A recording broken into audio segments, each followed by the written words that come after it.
ఆర్తధ్వని సిలువ ధ్వని వినువారి హృదయాలలో విజయధ్వని.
యేసును నేను నమ్మెదను, యేసుని నేను చాటెదను, యేసులోనే నిలిచి ఉండేదను, ప్రభు యేసు కొరకే జీవించెదను. బైబిల్లో మొదటి మాట, ఆది యందు దేవుడు భూమి ఆకాశములను సృజించెను. బైబిల్లో చివరి మాట, ప్రభువైన అయిన యేసు త్వరగా రమ్ము అనే మాట. ఈ రెండు మాటల మధ్యలో మొత్తం కలిపితే 66 పుస్తకాలు ఉన్నాయి. 44 మంది భక్తులు వీటిని రాశారు. 1600 సంవత్సరాల కాలం పట్టింది బైబిల్ మొదటి మాట చివరి మాటలుగా రాయటానికి. ఎన్ని సంవత్సరాలు? 1600 సంవత్సరాల కాలం పట్టింది. ఎంతమంది రాశారు? త్వరగా దాదాపు 44 మంది భక్తులు రచించారు. ఇది ఒక దివ్యమైన గ్రంథం, జీవ గ్రంథం. బిబ్లియోస్ అనే పదం నుండి బైబిల్ అనే పదం వచ్చింది. మీ నోటితో ఒక్కసారి చెప్పండి, బిబ్లియోస్ అనండి ఒక్కసారి. బిబ్లియోస్ అనే పదం నుండి బైబిల్ అనే పదం వచ్చింది. దానికి తర్వాత గ్రంథము అనే పేరు పెట్టారు.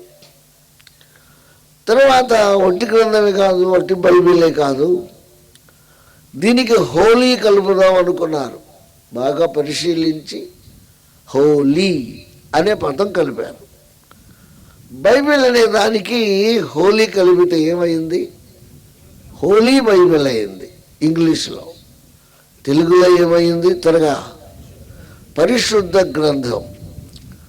నాస్తికులు గిట్టని వారు విమర్శించారు. పాపుల చరిత్రలు, పాపముల గాథలు, వెదలు ఉన్నాయి కదా, ఇది పరిశుద్ధ గ్రంథం ఎలా అనబడుతుంది అన్నారు. మనవారు ధీటుగా వారికి జవాబిచ్చారు. ఒకవేళ మీలో ఎవరికైనా తెలియని వారుంటే బహుముఖంగా మీకు జవాబిస్తున్నాం. పాపి ఎలా వచ్చాడో బైబిల్లో చెప్పబడింది, పాపము ఎలా వచ్చిందో బైబిల్లో చెప్పబడింది. అంతటితో ఆగిపోయింది. ఇది పాపపు గ్రంథంగా ముద్రించబడింది. సేవకులు తెలుసుకోండి, పాపం ఎలా వచ్చింది, పాపి ఎక్కడి నుంచి వచ్చాడు, అక్కడితో ఆగలేదు. మానవుడు అర్థం చేసుకుంటే పాపము నుండి విముక్తి ఎలా కలుగుద్దో కూడా బైబిల్ గ్రంథంలో వ్రాయబడింది. అందుచేత దానికి ఏమని పేరు పెట్టారు? పరిశుద్ధ గ్రంథం. దేవునికి మహిమ కలుగును కాక. తరువాత జనాంగములు ఎలా ఏర్పడ్డాయో బైబిల్లో చెప్పబడింది. భాషలు ఏ విధంగా వచ్చాయో, ఏ విధంగా వృద్ధి చెందాయో బైబిల్లో చెప్పబడింది. ఎలాగ తిరిగి మళ్ళా నిర్మాణం ఎలా జరిగిందో బైబిల్లో చెప్పబడింది. ఈ చెప్పబడిన వాటిలో క్రీస్తుకు పూర్వం 2000 సంవత్సరాల నాడు అబ్రాము అనే వ్యక్తిని దేవుడు పిలిచాడు. అబ్రాము అనే వ్యక్తిని దేవుడు తర్వాత అబ్రహాముగా మార్చాడు. ఎందుకంటే చాలామందికి ఈ మధ్యలో తణుకు చేస్తున్నాను, చాలా వివరాలు రావట్లేదు. అందుకని మా అనుభవంలో మేము చెప్పవలసి వస్తుంది. అబ్రహాము అనే పదానికి అర్థం ఈ ఫాదర్ టు ద నేషన్స్ అని అర్థం, జనాంగములకు తండ్రి. దీనికి జవాబులు యోహాను సువార్త 8వ అధ్యాయం 8 సార్లు చదవండి. జవాబులు స్వయంగా యేసయ్యే చెప్పారు. యూదులు ఏమంటున్నారంటే అబ్రహాము మాకు తండ్రి అంటున్నారు, అడ్డం పెట్టుకుంటున్నారు. కానీ అబ్రహాము లాంటి పిలుపు కానీ, అబ్రహాము లాంటి భక్తి కానీ, అబ్రహాము లాంటి ఏర్పాట్లు కానీ, విశ్వాసం కానీ వారికి లేదు. కానీ ఉన్నట్లుగా నటిస్తున్నారు. ఈ నటన యేసయ్యకు నచ్చలేదు. Praise the Lord. అందుకే బైబిల్లో మహిమ ఉంది కానీ మాయ లేదు. చెప్పట్లు కొట్టండి ఒకసారి. ప్రతి మాట ముత్యాల లాంటిది, నోట్ చేసుకోండి, వినండి. మాయ నమ్మదగినది కాదు. ఒకవేళ సైతాన్ నుంచి కలిగినా ఆ మాయే. మాయ సాతాను నుంచి కలుగుతుంది, మహిమ దేవుడి నుండి కలుగుతుంది. అందుకే దేవుణ్ణి బైబిల్లో మహిమ స్వరూపి అన్నారు. దేవునికి స్తోత్రం. ఆ తరువాత అబ్రహాముని పిలిచాడు, తర్వాత ఇస్సాకునిచ్చాడు. ఆ లైన్ కొంచెం టచ్ చేస్తున్నా. ఇస్సాకునకు త్వరగా చెప్పండి. ఏశావు యాకోబులను ఇచ్చాడు. ఏశావు కూడా గొప్ప జనాంగం వృద్ధి నొందాడు, కానీ భక్తి లేనివాడు. ఏశావు గురించి కొత్త నిబంధనలో దైవజనుడైన పౌలు చెప్పాడు, ఏశావు వంటి భ్రష్టుడైనను వ్యభిచారి అయినా మీలో లేకుండా చూసుకోండి. ఎలాంటి వాడు చెప్పమంటారా? ఒక పూట కూటి కోసం శాశ్వత హక్కును అమ్మివేసుకునే భ్రష్టుడు అన్నాడు. ఆ మాటలు చెప్పడానికి ఎంతో ధైర్యం కావాలి, చరిత్ర తెలిసిన వారై ఉండాలి. అంటే తొందరపాటుతనం ఉంది ఏశావులో. వాడే ఎదోము. కృత నిబంధనలకు వచ్చేసరికి హెరోదు రాజు వ్యభిచారి, రాజు అయ్యాడు, సామంత రాజు. ప్రపంచాన్ని పరిపాలిస్తున్న రోమిల దగ్గర వాడు సామంత రాజుగా పనిచేశాడు. వాడు ఒక మూర్ఖుడు. సొంత సోదరుడిని చంపి, మరదలైతే బిడ్డ లాంటిది, వదిన అయితే తల్లి లాంటిది, అదేమీ చూడకుండా సోదరుడిని చంపి ఆమెను తెచ్చి ఇంట్లో పెట్టుకొని ఆమెతో కాపురము చేసిన పరమ వ్యభిచారి ఎవడు? హెరోదు రాజు. వాడు ఒకసారి యేసయ్య కోసం కబురు చేస్తే యేసయ్య వెళ్ళలేదు. పరిగెత్తికి వెళ్తాడేమో అనుకున్నాడు, యేసయ్య వెళ్ళలేదు. సిలువకు ముందు వెళ్ళాడు. హాయ్, నువ్వెవరో నాకు చెప్పంటే, పోరా నీకు చెప్పేది ఏంటని మహానుభావుడు నోరైనా చెప్పలేదు, ఒక్క మాట అయినా చెప్పలేదు. నేను రమ్మంటే రానంటాడా అని అంటే, ఆ నక్కతో ఇలాగ చెప్పండి అన్నాడు యేసయ్య.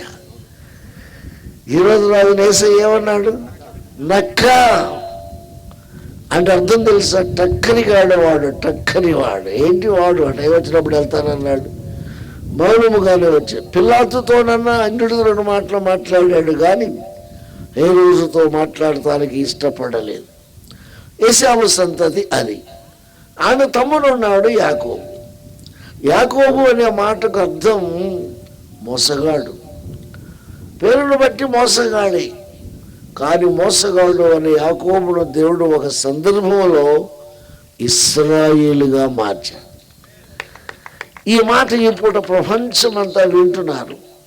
మీడియా వచ్చిన తర్వాత ప్రియులారా, ఇశ్రాయేలీయుడైనా కానివాడైనా, స్త్రీలైనా పురుషులైనా 200 దేశాలకు పైన 7 ఖండాల జనులలో, దేశాలలో ఇశ్రాయేలు అనే పదం పలుకని వాడంటూ లేడు. ఇప్పుడు కూడా యుద్ధం జరుగుతుంది రష్యాకి, ఉక్రెయిన్కి. ఉక్రెయిన్ అధినేత యూదుడు, రష్యా అధినేత పుతిన్ చిన్నప్పుడే బాప్తిసం పొందినవాడు. Praise the Lord. ఈ చరిత్ర మన కళ్ళ ముందు కొట్టొచ్చినట్లు కనిపిస్తోంది. మనకి జీకే అంటే జనరల్ నాలెడ్జ్ కూడా చాలా అవసరం. ఇక ఆ తర్వాత అబ్రహాము ఇస్సాకు అయితే, ఇస్సాకు కొడుకు ఎట్లయితే యాకోబును దేవుడు చెప్పటి ఇశ్రాయేలుగా మార్చాడు. ఇది మీరు చెప్పండి, ఇది మనుషులు పెట్టిన పేరు కాదు, పెట్టుకున్న పేరు కూడా కాదు. నీ పేరు చెప్పబోయే అంటాడు వచ్చిన దేవదూత. పేరు మాట తర్వాత చూద్దాం, బ్లెస్ మీ ఫస్ట్ అంటాడు యాకోబు. ముందు నీ పేరు చెప్పు, తర్వాత దీవిస్తాను అంటాడు వచ్చిన దేవదూత. తెల్లవాళ్ళు పెరుగులాడారు. నీ పేరు చెబితే మోసగాడు కదా, నేను మోసగాడినయ్యా అను నీ జీవితాన్ని నేను మార్చేస్తాను. అరే నాకు అదేం అక్కర్లేదయ్యా, నాకు ఆశీర్వాదాలు మాత్రం కావాలి, నేను ఒప్పుకుంటానికి ఇష్టపడటం లేదు, నేను చెప్పను, ఐ కాంట్ సే, నేను చెప్పను అన్నాడు. పెనుగులాట జరిగింది. దేవుడు దూత ఒక్క తన్నుదంతే యాకోబు తొడ గూడేమైపోయింది, జారిపోయింది. ఇప్పుడు బోల్ లాగా ఉంటుంది, ఇక్కడ జారిపోయింది. అమ్మో నా పేరు యాకోబు అన్నాడు. అది ఇక నీ పేరు యాకోబు కాదు, త్వరగా ఇశ్రాయేలు అనే పదానికి అర్థం చెప్పండి. ఇశ్రాయేలు అనే పదానికి అర్థం దేవునితో పోరాడి గెలిచిన వాడు అని ఉంటుంది. కానీ దేవుని మీద గెలిచాడా? కాదు. తన తప్పు తాను ఒప్పుకొని ఆశీర్వాదం పొందే విషయంలో గెలిచాడు. హల్లెలూయా. రెండో అర్థం కూడా ఉంది. ఇశ్రాయేలు అంటే రాజపుత్రులు అనే అర్థం కూడా ఉంది. ఇది యాకోబు కాలంలో జరిగింది. యాకోబు ఏనాటి వాడు? క్రీస్తుకు పూర్వం 18వ శతాబ్దానికి చెందినవాడు. క్రీస్తు శకం 800 సంవత్సరాలు, 2000 సంవత్సరాలు దాటింది. టూకీగా అవి ఇవి కలిపితే రెండు కలుపుకుంటే 4000 సంవత్సరాలు వచ్చింది ఇశ్రాయేలు అనే వ్యక్తికి. Praise the Lord. ఈ పూట వారు ప్రపంచంలో 200 కోట్ల మంది మాత్రమే ఉన్నారు. నేను పాయింట్కి వస్తున్నాను. 200 కోట్ల మంది. ఇజ్రాయేల్ దేశంలో 1 కోటి మంది ఉన్నారు యూదులు. లెక్కేసారు. మొత్తం కలిసిపోయారు, ఒకడు విడిపోయారు, చరిత్ర చెప్పలేము. ప్రపంచంలో ఆయా దేశాలలో వారు చదివి ఉన్నారు. చదివి ఉన్నవారు కానీ ఇక్కడ ఉన్నవారు కానీ మన దేశంలో కూడా ఉన్నారు. పొన్నూరు దగ్గర, చేబ్రోలు దగ్గర ఎఫ్రాయిము గోత్రానికి చెందిన వారు ఉన్నారు. ఎఫ్రాయిం అంటే మహాభక్తుడైన యోసేపు కుమారుడు. దేవునికి స్తోత్రం. టోటల్గా లెక్కిస్తే 200 కోట్ల మంది మాత్రమే, అందరూ కలిపితే. వారు ఇప్పుడు ఇశ్రాయేలు జనాంగం వాళ్ళ తిరిగి వాళ్ళ దేశాలకి వస్తున్నారు. అక్కడితో దాన్ని ఆపుతున్నాను. 2 ప్రపంచ యుద్ధాలు జరిగాయి. నాతోటి క్రైస్తవులారా గ్రహించండి. మొదటి ప్రపంచ యుద్ధము 1914 నుంచి 19 వరకు జరిగింది. ఆ మొదటి ప్రపంచ యుద్ధ కాలంలోనే ఇందిరాగాంధీ పుట్టింది 17లో. రెండో ప్రపంచ యుద్ధము 1939 నుంచి 45 వరకు జరిగింది. ఆ రోజుల్లోనే మనకు స్వరాజ్యం కాస్త దగ్గర పడేది. 47లో బ్రిటిష్ వాడు మన దేశాన్ని మనకిచ్చి వెళ్ళిపోయాడు. ఇది చరిత్ర. అయితే ఇప్పుడు మనం ఏమి తెలుసుకోవాలి? ప్రపంచం అంతా ఒకెత్తు, ఇజ్రాయేలు ఒకటే ఒకెత్తు.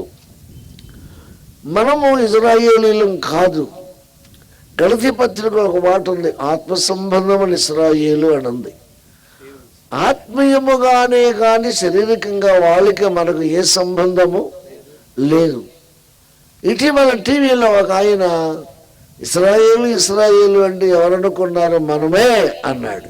నేను వెంటనే ఫోన్ చేశాను, బ్రదర్ అనుకున్నాను, ఒకప్పుడు వాడుకున్నాడు స్పీకర్గా, నేను ఇంకోసారి మాట్లాడు అన్నాను. ఆయన గుండె దడచ్చు, కాళ్ళు అరిగిపోయి కరెక్ట్ కాదా అన్నాడు. కాదురా పిచ్చోడా, యేసు రక్తము చేత కడుగుబడిన వాడు క్రైస్తవుడు, బలి చేత భక్తిపరుడుగా రూపొందినవాడు ఇశ్రాయేలీయుడు. ఈ రెండు మనం తెలుసుకోవాలి. ఈ మధ్యలో చాలా మందికి అది ఎవడేంటో తెలియట్లా.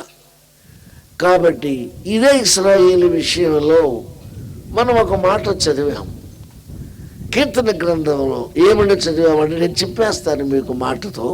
ఇశ్రాయేలీయులను దేవుడు ఎలా దీవించాడు అనేది ఆ లైన్లో కీర్తనాకారుల ద్వారా పాటలుగా పాడేవాళ్ళు వాళ్ళు ఆ పాటలో వారితో చెప్పించారు. ఇప్పుడు చదువు.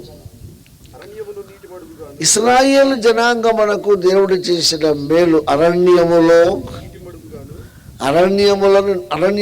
నీటి మడుగులుగాను, ఎండిన నేలను నీటి ఊటలు గల చోటుగాను ఆయన మార్చి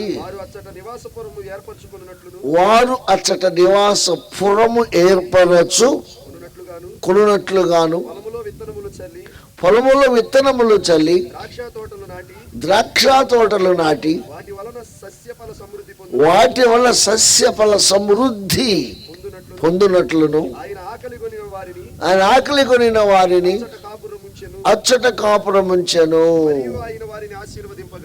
దానికి కొంచెం 2 మాటలు చెప్తాను. చాలా తెలుసుకోవాలి మనం. ఏదో 4 మాటలు నేర్చుకుని అంతా తెలుసు అనుకుంటే వారిని వారు మోసం చేసుకున్నట్లు. ఇటీవల వ్యక్తి మాకు తగిలాడు. రిటైర్డ్ అయిన తర్వాత తిరుగుతున్నాడు బైబిల్ పట్టుకుని. తిరుగుతూ ఆయన అన్నాడు, నేను కూడా సేవ చేస్తున్నాను అంటున్నాడు. మొన్న ఎక్కడో విన్నాను నేను. దావీదుకి అది చెప్పి వెళ్ళిపోయాడు. మహాసభ చాలామంది వచ్చారు. దావీదు గొలియాతు కథ చెప్పి ఆయన ఫీల్ అవుతున్నాడు పెద్ద స్పీకర్ లాగా. ఆ కథ సండే స్కూల్ స్టాండర్డ్ ఒకటి సరిపోద్ది. సభ అంటే సండే స్కూల్ కాదు. సేవకులు ఉంటారు, సేవకురాండ్రు ఉంటారు, విశ్వాసులు ఉంటారు, సీనియర్స్ ఉంటారు, అప్పుడే పుట్టి పెరుగుతున్న పసిపిల్లల లాంటి వారు ఉన్నారు, పుట్టు క్రైస్తవులు ఉన్నారు, నామినల్ క్రిస్టియన్స్ ఉన్నారు. ఇందాక సాక్ష్యం చెప్పినట్లుగా త్వరగా క్రీస్తు అంటే ఎవరో తెలియని వారి స్థితిలో నుండి వచ్చిన వారు కూడా ఉన్నారు. అనవసరంగా నా టైం తినేసిపోయాడు వాడు. సభ అంటే అలా కాదు. సభ అంటే అనేక విషయాలు చర్చించాలి.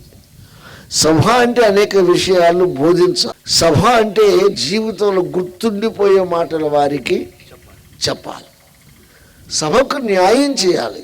మీకు తెలుసా, అందరినీ సభా స్పీకరు అనరండి. మీకు తెలుసా, చర్చిలోనే చెప్పుకునేవాడు ఒకడు ఉంటాడు, సువార్థికుడిగా వెళ్ళేవాడు ఇంకొకడు ఉంటాడు, నిలబడితే అనేక విషయాలు ఇప్పి చెప్పేవారు ఒకడు ఉంటారు.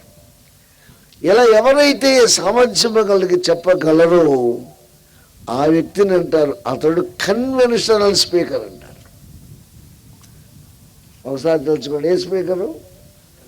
కన్వెన్షనల్ స్పీకర్ అంటారు. అందరూ దానికి అర్హులు కారు.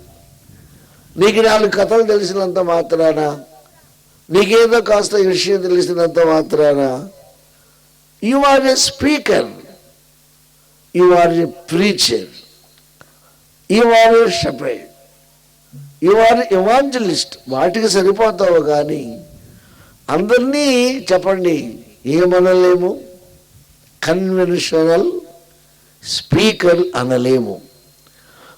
ఆ స్థాయికి రావడానికి ఆ వ్యక్తికి ఎన్నో విషయాలు తెలిసి ఉండాలి. ఏదో 10 మందిని కట్టుకొని బైబిల్ పట్టు తిరిగి నేను కూడా స్పీకర్ని అంటే నీకంటే అనుభవం గలవాడు వచ్చినప్పుడు తేలిపోతావు, పారిపోతావు. దేవునికి స్తోత్రం, హల్లెలూయా. నేను ఒకసారి విజయవాడలో వెళితే ఒక ఆయన పక్కన కూర్చున్నాడు, వచ్చి వెళ్ళిపోతున్నాడు. వెళ్ళిపోతున్నావు ఏంటన్నా, ఇక నువ్వు ఉన్నావుగా చాలే అన్నాడు. అవుట్, నేను నిన్నేం చేశానయా అన్న. నాకు ఎలాగో టైం ఎవరు వెళ్ళిపోతాను అన్నాడు. బందర్లో కూడా ఒక జ్ఞాపకాలతో కూటానికి వచ్చాక ఆయన నాకు వినపడేలాగా అన్నాడు, ఈడున్న చోట నేను ఎక్కలేను అన్నాడు. వాడిని దుంపదేగా. ఇదేంటో మీకు తెలుసా? వాడికి తా అంటే తూరాదు, కానీ తన మట్టుకు తాను గొప్పగా ఫీల్ అవుతున్నాడు. నువ్వు ఎంత నేర్చుకుంటే అంత అణిగి ఉండాలి. Praise the Lord. అన్నీ ఉన్న ఇస్తరి చెప్పండి అడిగే ఉంటుంది, ఏమీ లేనిదే ఎగిరి పడుతోంది. నేను నవ్వుకుంటూ ఉంటాను. నిండుకుండా చెప్పండి తొడకదు, ఎలిదికుండా నీళ్లు తక్కువ యాక్షన్ ఎక్కువ. ఎలిదికుండకు నీళ్లు తక్కువ యాక్షన్ ఎక్కువ. నిండుకుండా పెట్టుకుంటే తొడకదు కాబట్టి వదిలేసుకొని నడవచ్చు.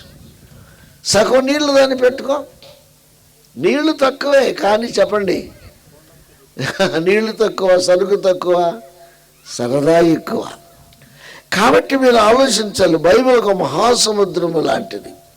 ఎన్నో విషయాలు తరించాలి, భరించాలి, ప్రభు పాదాల దగ్గర పడి నేర్చుకోవాలి, హృదయం అనే పలక మీద రాసుకోవాలి. జ్ఞాని మౌనముగా ఉండును అని బైబిల్ చెబుతుంది.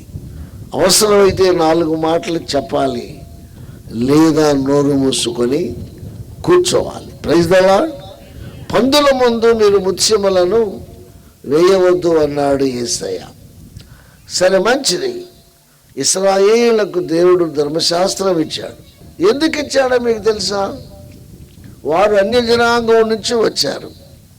వాళ్ళు మళ్ళీ అన్యజనాంగములోనికి వెళ్ళకుండు నిమిత్తము, ఒక నియమానికి నిబద్ధతకు కట్టుబడి జీవించే నిమిత్తమై సీనాయి పర్వతము మీద మోషే అనే నాయకునికి ద్వారా ధర్మశాస్త్రమును వారికి ఇచ్చారు. ధర్మశాస్త్రము ఎవడైనా పాటించకపోతే వాడి రాళ్ళతో కొట్టి చంపాలి అన్నాడు. తర్వాత ఇశ్రాయేలు జనాంగమునకు దేవుడు ఏ మేలులు చేశాడో ఇక్కడ చాలా ఉన్నాయి. కొద్ది మాటలు చెప్పండి. అరణ్యములో ఏం పుట్టించాడు? నీటి మడుగులను పుట్టించాడు. తర్వాత ఎండిన నేలను ఏం పుట్టించాడు? నీటి ఊటలు గల చోటుగా మార్చాడు. తర్వాత నివాసపురము ఏర్పరచుకున్నట్లుగాను పొలములో విత్తనములు చల్లి ద్రాక్ష తోటలు నాటి సస్యాల సమృద్ధి పొందినట్లును. అది ఒక ముక్కలో చెప్పాలంటే ఇశ్రాయేలు దేశం. దేవుని స్తోత్రం చెప్పండి. ఇశ్రాయేలు దేశం. మరి ఐగుప్తులో కొంతకాలం ఉన్నారుగా అని మీరు అనవచ్చు. అది కూడా చెప్తాను, మీకు తెలియాలి. ఐగుప్తు దేశంలో ఇశ్రాయేలు 400 సంవత్సరాలు ఉన్నారు. మీకు తెలుసా? ఐగుప్తీయులు అన్నీ తింటారు కానీ గొర్రె మాంసముని తినరు. ఇశ్రాయేలీలు అన్నీ తినటానికి వీలు లేదు, ధర్మశాస్త్ర ప్రకారంగానే తినాలి. అప్పటికి ఇంకా ధర్మశాస్త్రం అలా లేదు, మధ్యలో వచ్చింది మోషే ద్వారా. అందుచేత ఇశ్రాయేలు ప్రజలను ఫరో రాజు నగరములోనికి రానివ్వలేదు. వారి అలవాట్లు అడిగాడు. యాకోబు యోసేపు తరపున వాళ్ళు 75 మంది. వారి అలవాట్లు ఎవరో వాళ్ళు పలానా పలానా పలానా. వాళ్ళకి మనకు తిండి విషయాల్లో తేడా ఉంది, ఇప్పటికీ ఉంది.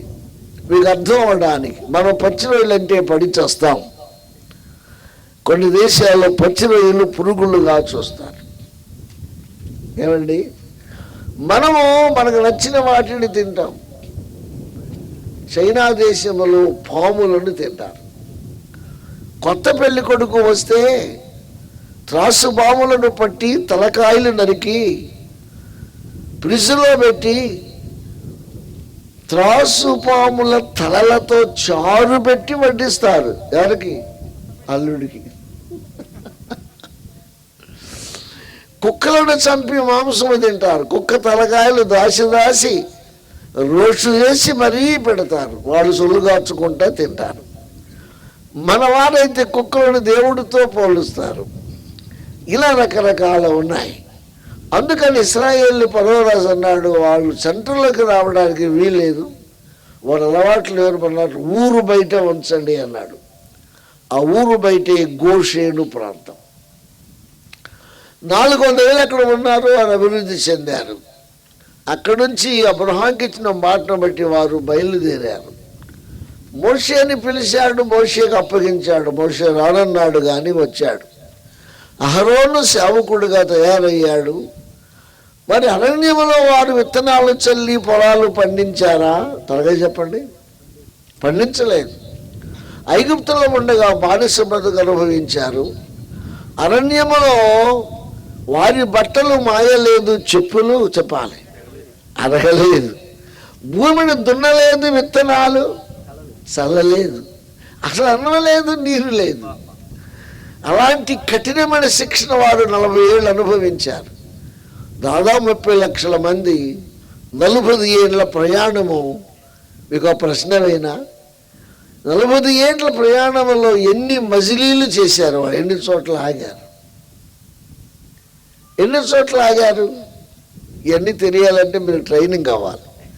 మా కాలేజీకి రండి, అన్నీ చెబుతాం. Praise the lord. 38 ఏళ్ళకి యోర్దాను నదికి వచ్చారు. మోషే తొలగిపోవటానికి యెహోషువ రాయగలంటే కొంత టైం తీసుకున్నారు. ఆ రెండు కలిపితే 40 ఏళ్ళు పూర్తయింది. 40 ఏళ్ళు సుదీర్ఘ అరణ్య ప్రయాణంలో దాదాపు 42 మజిలీలు వాళ్ళు చేశారు. ఎన్ని? ఇంచుమించు 40 ఏళ్ళ ప్రయాణము, 40 మజిలీలు. Praise the Lord. అబ్రహాము వెళ్ళాడు. అబ్రహాము కూడా కొన్ని మజిలీలు చేశాడు. అబ్రహాం విషయం అంటే చెప్పండి, ఎన్ని మజిలీలు చేశాడు? Time waste. అబ్రహాం 14 మజిలీలు చేశాడు. అబ్రహాం 14 మజిలీలు చేసి చివరికి స్థిరపడ్డాడు. ఇవన్నీ చాలా మాటలు ఉన్నాయి. ఇవన్నీ ఇజ్రాయేలు అభివృద్ధిని తెలియచేస్తున్నాయి. ఇజ్రాయేలుకు వాగ్దానం చేసిన పాలస్తీనా దేశమును గూర్చి తెలియచేస్తున్నాయి. Praise the Lord. హల్లెలూయా.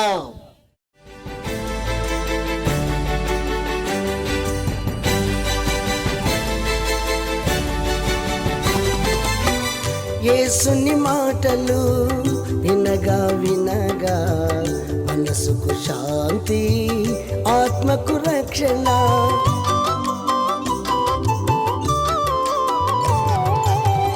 యేసుని మాటలు వినగా వినగా మనసుకు శాంతి, ఆత్మకు రక్షణ. యేసుని మాటలలో విలువను ఎరిగినచో, యేసుని మాటలలో విలువను ఎరిగినచో నీ బ్రతుకంతా మేలే మేలుగా, నీ బ్రతుకంతా మేలే మేలుగా. వినగా వినగా యేసు సువార్త కలుగును హృదయాలలో విశ్వాసం. వినగా వినగా యేసు సువార్త కలుగును హృదయాలలో విశ్వాసం. అందుకే అందరూ రండి, కూర్చోండి, వినండి. అందుకే అందరూ రండి, కూర్చోండి, వినండి. యేసయ్య మాటలు